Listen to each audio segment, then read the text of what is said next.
I still remember the smell of fresh paint mixed with cut grass the evening everything changed. At the time, I thought I was just helping an elderly woman finish a fence before a storm rolled into town. I had no idea that one simple act of kindness would pull me into a story of loneliness, hidden pain, and a neighborhood that had spent years believing the wrong things about a woman who desperately needed someone to care. The first thing people told me about Evelyn Harper was to stay away from her. She doesn't like people. She's rude, never smiles, always staring through her curtains. I heard all of it. The small neighborhood outside Columbus, Ohio, wasn't the kind of place where secrets stayed hidden. Everyone knew everyone. Everyone had opinions, and everyone seemed to agree about Evelyn, the old widow in the White House at the end of Willow Street, the strange woman behind the peeling fence, the woman nobody visited, the woman nobody helped. So when I saw her struggling to paint that broken fence one Saturday afternoon, I almost kept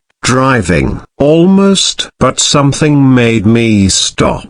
Maybe it was the way her hands trembled. Maybe it was because my late mother used to say that the people who seem hardest to love often need it most. Whatever the reason, I parked my truck and walked over. "You need a hand?" I asked. She looked startled, as if nobody had spoken to her in weeks. For a second, I thought she'd tell me to leave. Instead, she quietly said, "You don't have to." "I know." A long silence followed. Then she handed me a paintbrush. That was how it started. No dramatic introduction, no emotional speech. Just two strangers painting a fence under a summer sky. As the afternoon passed, we talked a little. I learned she was 72. Her husband had died 9 years earlier. She had no children, no close relatives nearby, no visitors. The more she spoke, the more I noticed something. She wasn't rude. She wasn't unfriendly. She was simply lonely, painfully lonely. By sunset, the fence looked brand new. The dark clouds finally arrived. Thunder rumbled across the horizon. "You should head home," Evelyn said. But the rain came before I reached my truck.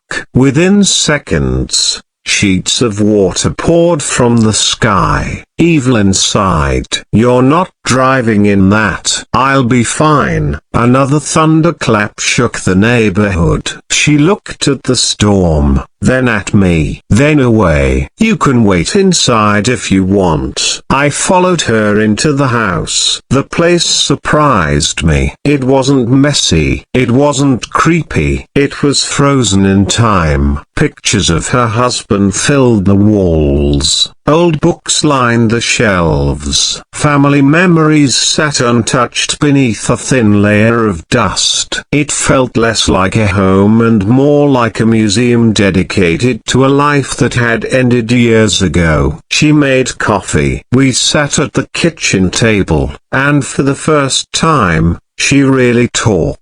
Not about the weather, not about the fence, about herself, about losing her husband, about spending holidays alone, about watching neighbors stop inviting her to things after she turned down enough invitations because grief had become easier than company. Hours passed. The storm worsened. Roads flooded. Power lines came down across part of town.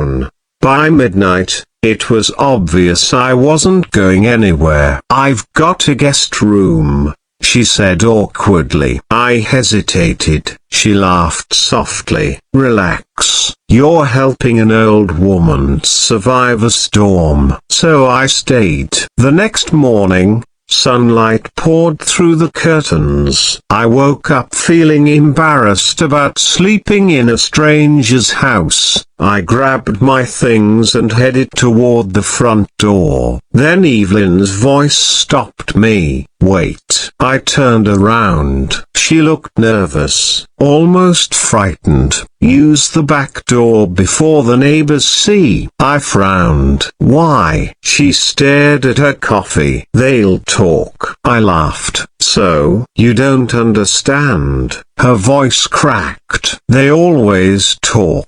The room went quiet. Then I understood. This wasn't about gossip. This was about years of judgment, years of whispers, years of being the neighborhood outsider, the lonely widow nobody bothered getting to know. My chest tightened. "Evelyn," I said gently, "I don't care what they say."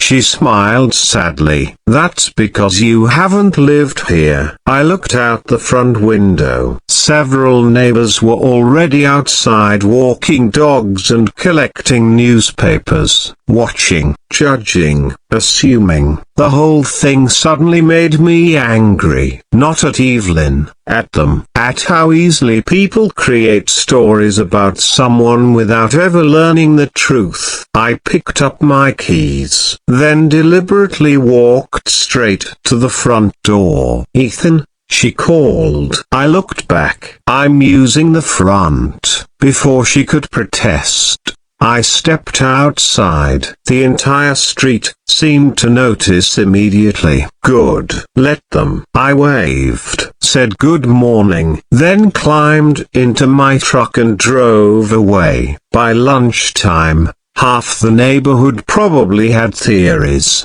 By evening, everyone did. A few days later, I returned to check on Evelyn. She looked surprised. "You came back." "Of course." "You don't have to." I smiled. "You keep saying that." For the first time, she laughed. A real laugh. The kind that reaches someone's eyes. From that day on, I visited every weekend. Sometimes I fixed things around the house. Sometimes I mowed the lawn. Sometimes we simply sat on the porch talking. Slowly, something remarkable happened. People began noticing. At first, they stared. Then they waved. Then one neighbor stopped by. Then another. Then another. The wall Evelyn had built around herself for nearly a decade began to crack.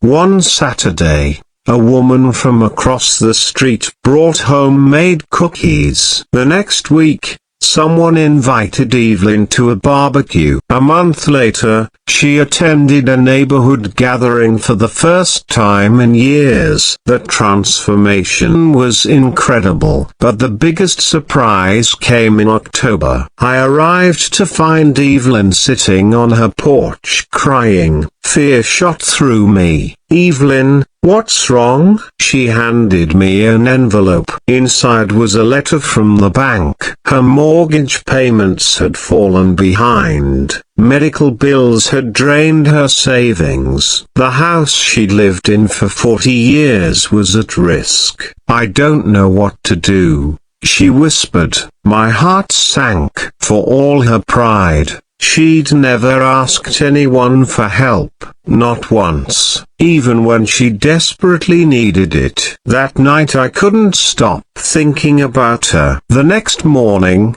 I made a few phone calls, then a few more, then dozens. What happened next restored my faith in humanity. The same neighborhood that had ignored Evelyn for years suddenly came together. A contractor donated repairs. A local accountant helped organize finances. Neighbors organized fundraisers. Church groups offered assistance. Small businesses contributed. People who barely knew her showed up. Not because they had to, because they wanted to. Because once they finally saw the real Evelyn, they couldn't look away. 3 weeks later, enough money had been raised to save her home. When we told her, She broke down completely, not because of the money, because people cared. After years of feeling invisible, she mattered again, and that changed everything. Christmas arrived. Snow-covered Willow Street. Lights glowed from every house. For the first time in nearly a decade,